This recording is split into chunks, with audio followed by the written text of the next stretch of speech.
Boca no Trombone Entrevista. Olha, e com muita alegria, com muito prazer, a gente está recebendo na manhã desse sábado ela que é especialista em Direito Digital e Lei Geral de Proteção de Dados pela Faculdade Getúlio Vargas, também possui MBA em Contratos e Formação em Empreendedorismo pela PUC de São Paulo e também ela é especialista em novos negócios, atuando no ramo de investimentos e estruturação de startups. Doutora Eduarda Silva Chaves Tosi, muito obrigado por atender ao nosso convite aqui do Boca no Trombone Gaúcho. Um bom dia.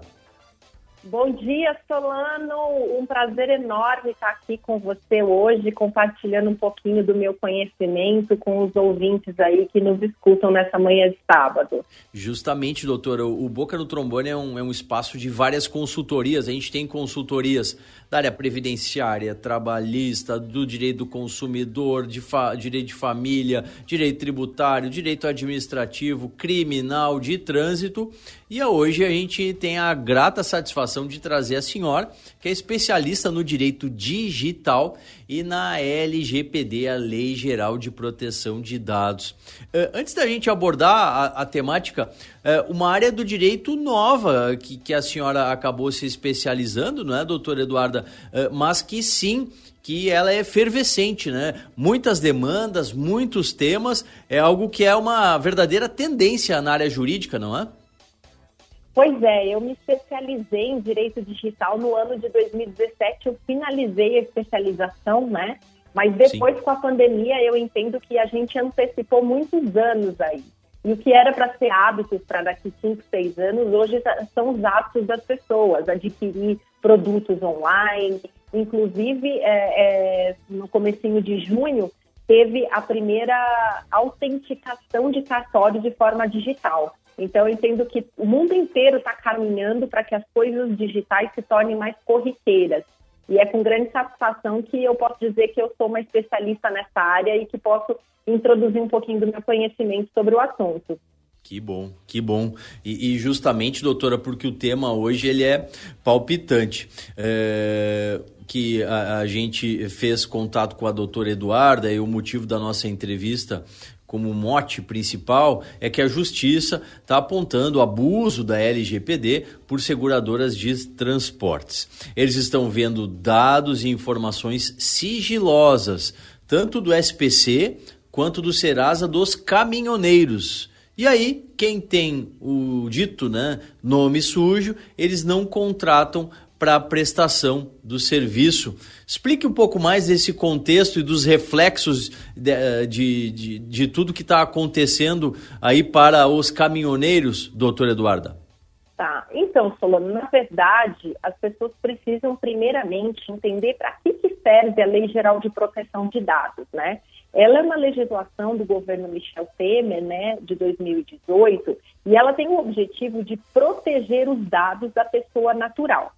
Uma das condições principais dessa legislação é que seja observada a finalidade. Então, não é que ela proíbe a coleta e o tratamento dos dados. Essa coleta e tratamento são permitidas, desde que seja respeitadas as regras e que tenha atingido a sua finalidade. Então, por exemplo, se você busca créditos no banco, é natural que você faça um tipo de consulta a sites como Serasa, SPC e outros órgãos arquivistas. Agora, o que está acontecendo com os caminhoneiros é que para a busca de emprego, de conseguir autorização para colocar uma carga em trajeto, estão utilizando de forma indevida a consulta ao SPC. Então veja que a finalidade ela fica desvirtuada, porque o objetivo de você consultar o histórico de crédito de alguém não é para dizer se ele está apto ou não a prestar um serviço. Perfeito. E o Tribunal Superior do Trabalho, o TST, já se pronunciou sobre essa temática, né, doutora? Exatamente. O Tribunal Superior do Trabalho, em abril de 2022, agora se pronunciou. Inclusive, ele determinou uma multa para as empresas que fazem verificação de risco para poder liberar uma carga, se elas continuarem agindo dessa forma e trazendo discriminação para as pessoas selecionadas para levar aquela carga através do uso indevido dos dados, vai ser aplicada uma multa de R$10 mil por pessoa que tiver sido constrangida por conta dessa situação. Sim, o setor de seguros até vem alegando, inclusive dentro das próprias demandas, né, que esse chamado, entre aspas, filtro, né, tenta evitar a ocorrência de sinistros e minimizar, né, os preços dos seguros, porque, segundo eles, esse entendimento deles, aqueles caminhoneiros que são inadimplentes poderiam ser mais suscetíveis a se envolver em episódios de roubo de carga, mas é uma argumentação que não se pode se levar em consideração, né, doutora? Isso é um absurdo, né, Solane? Eles estão tentando justificar o injustificável, até porque depois da pandemia, muita gente começou a ter problemas de crédito, muitas pessoas perderam seu trabalho, perderam sua fonte de renda, não conseguiram arcar com compromissos financeiros que já tinham sido estabelecidos antes da pandemia. Então, com certeza, a população em geral está sofrendo com a repercussão da pandemia nas suas vidas. Isso não é, sem sombra de dúvidas, não é motivo justificável de dizer que alguém que está com uma inadimplência financeira vai ter mais aptidão a participar de crimes como desvio de carga. Isso é o cúmulo do absurdo, e o que não se esperava de empresas desse setor é que ainda tentasse justificar o que vem sendo feito de forma discriminatória. Justamente. O próprio TST chegou a classificar, né, que esse mau uso dos dados pessoais, né, doutora Eduarda, chega a se caracterizar como uma conduta discriminatória, não? Exatamente, a utilização está sendo de forma discriminatória. A grande dificuldade, Solano, é a questão da prova, né? Porque você tem, de um lado, pessoas trabalhadoras que estão buscando aí entrar no mercado de trabalho, conseguir autorização para levar uma carga.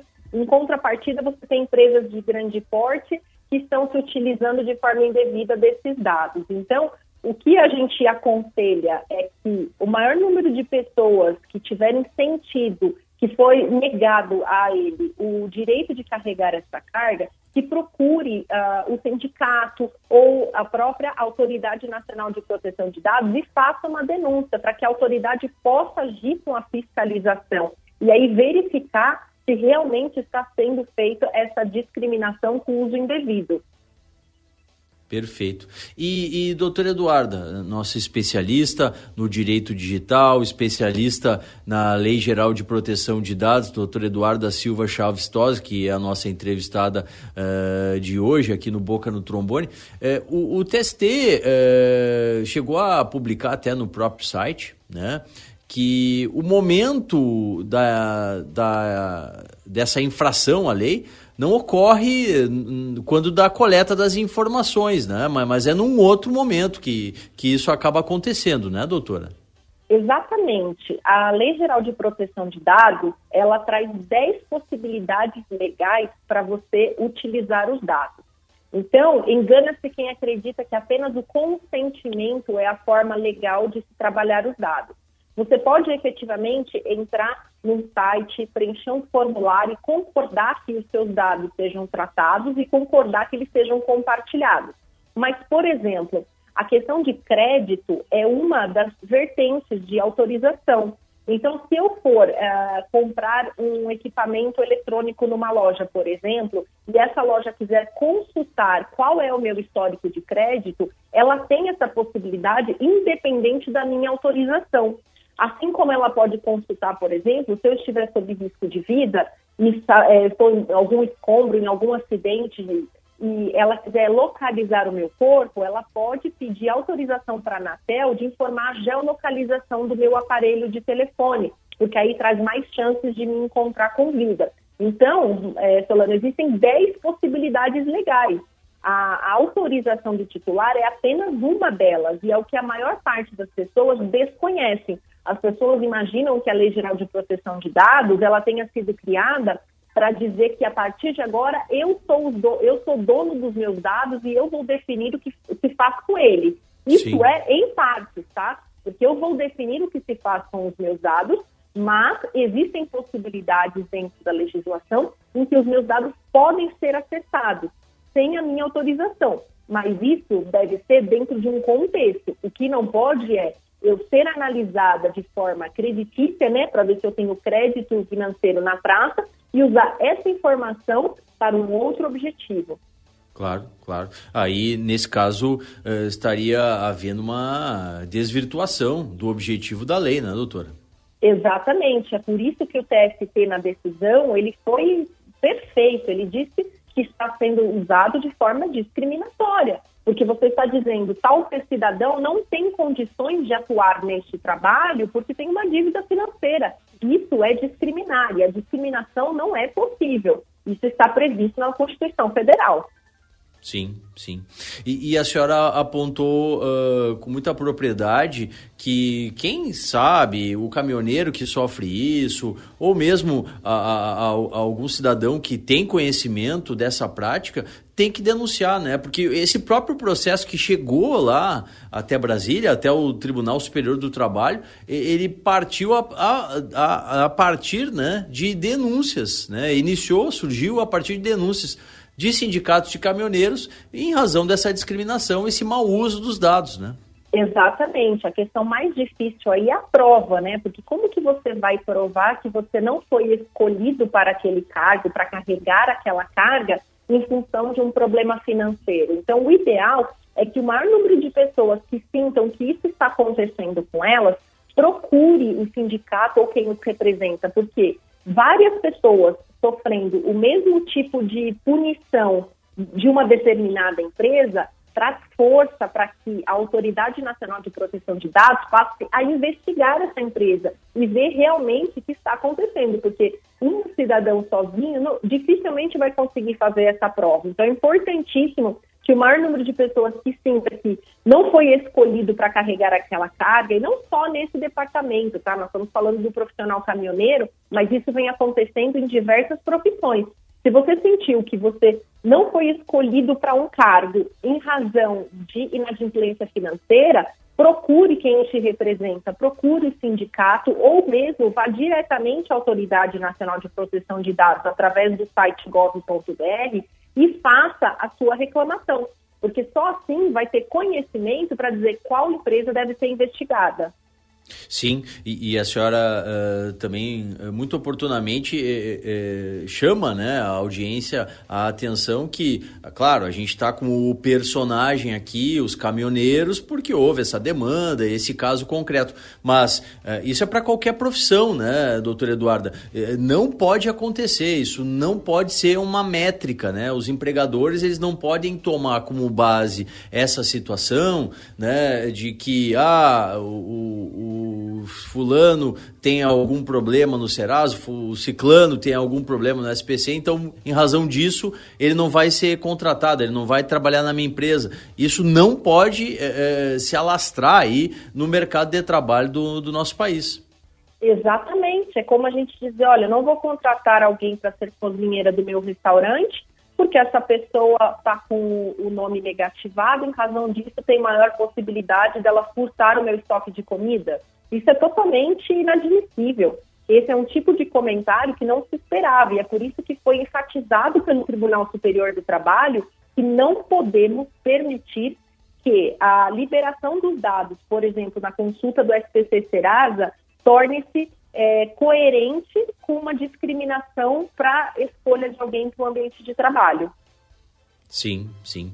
Hoje a gente conversa aqui no Boca no Trombone Entrevista com a doutora Eduarda Silva Chaves Tosi, ela que é especialista em Direito Digital e também na LGPD, a Lei Geral de Proteção de Dados, sobre esse caso, né? Essa verdadeira discriminação aí com os trabalhadores, nesse caso concreto aqui, com os caminhoneiros e um impedimento aí para o acesso ao trabalho por questões financeiras. A senhora falou, olha, procure o seu sindicato. Também pode procurar o Ministério Público do Trabalho, pode procurar um advogado especialista. Quais são os caminhos, quais são as saídas aí para quem passa por esse tipo de discriminação, doutora? Com certeza, pode procurar o Ministério Público do Trabalho, pode inclusive procurar a Justiça diretamente, exercer o seu direito do jus postulandi, entrar com a Defensoria Pública. O importante é que você procure um profissional.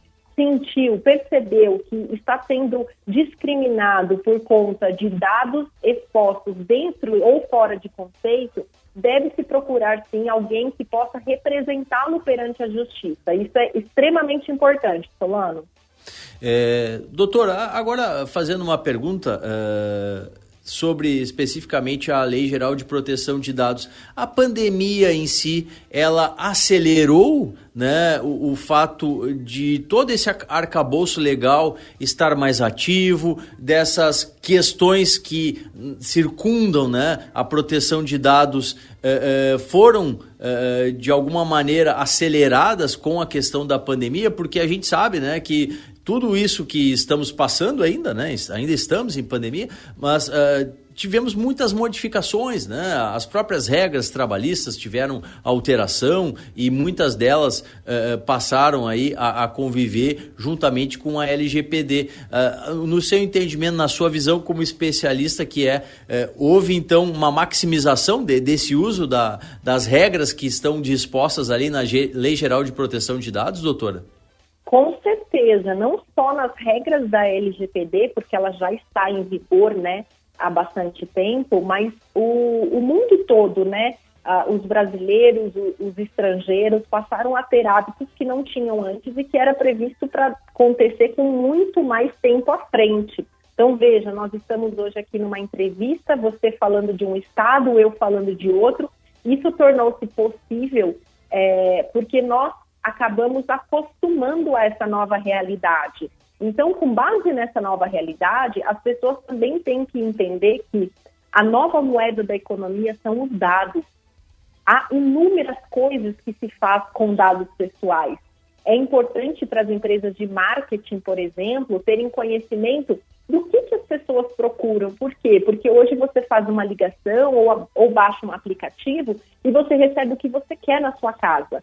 Então, eu entendo que as pessoas têm que dar mais atenção e mais cuidado. O mesmo cuidado que se tinha e que se tem ainda de digitar em qualquer lugar o número do seu cartão de crédito, tem que passar a ser o mesmo cuidado ao se digitar o seu nome, o seu CPF, a sua profissão, porque isso são dados valiosos. E muitas empresas têm trabalhado com isso de forma legal, mas da mesma forma que existem empresas que usam essas informações para o bem, existem também aqueles que usam para o mal. Você vê, por exemplo, a quantidade de golpes que estão acontecendo nas redes, pessoas adquirindo produtos, entendendo que é de um conhecido através da rede social e que, na verdade, não é. Na verdade, foi um hacker que invadiu o sistema. Mas por quê? Porque hoje é normal você adquirir algo de alguém de forma virtual. Antigamente, se nós estivéssemos falando disso há 2 anos, não tão antigamente, há 2, 3 anos atrás, todo mundo diria, como que eu vou comprar uma bicicleta de alguém que publicou na sua rede social? Mas isso se tornou tão comum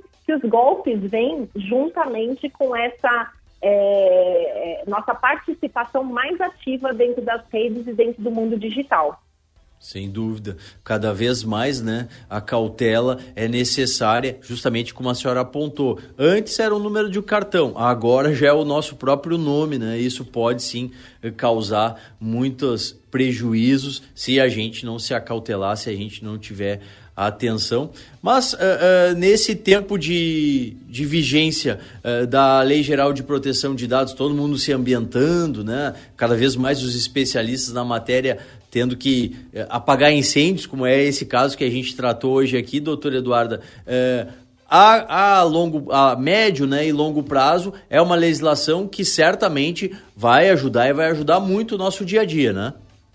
Com certeza, está ajudando e vai ajudar muito mais. Embora ela tenha sido publicada numa questão política e rápida, logo depois da União Europeia entrar em vigor a GDPR, que é a Lei Geral de Proteção da União Europeia, em que traz um artigo de que para que dados sejam trocados entre países, há necessidade do país ter uma legislação própria, o Brasil saiu correndo e fez a LGPD. Então, ela é bem mais enxuta do que a Lei Geral de Proteção de Dados da União Europeia. Eu acho que ainda cabe muitos ajustes nela, mas ela é totalmente importante, principalmente nesse momento que nós estamos vivendo.